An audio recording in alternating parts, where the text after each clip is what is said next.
Welcome to our channel. Today we how to recover your Zoom account, complete guide step by step clearly.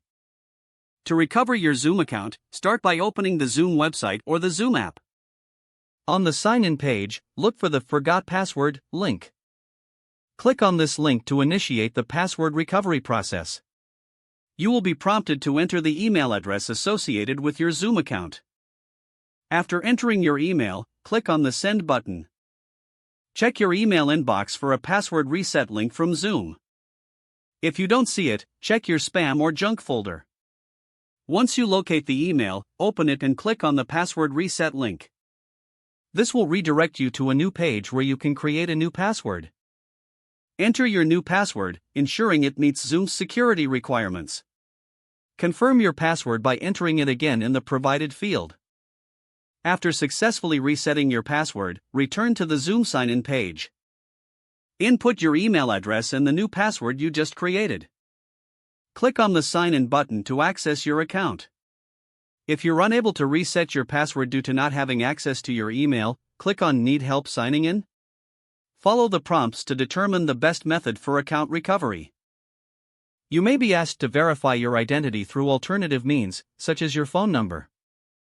Once verified, you can proceed to reset your password using the same steps. If you're still having trouble, contacting Zoom support directly can help resolve any account issues. Prepare to provide your account details to assist the support team. Follow any additional instructions provided by the support team. Once your issue is resolved, you should be able to access your Zoom account again. If the page does not load, refresh the browser or try again in a private or incognito window. Make sure you are using the correct email address, then retype it carefully to avoid small typos. If your password is not accepted, use the reset option and create a new strong password you can remember. Check your spam folder for verification or security emails, then complete any requested confirmation steps.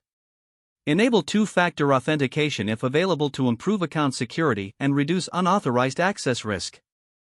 After signing in, review your profile details so your contact information and settings are accurate and current. If you see an error message, note it down and try again after restarting your device and internet connection. Don't forget to like this video and subscribe to our channel for more step-by-step tech guides.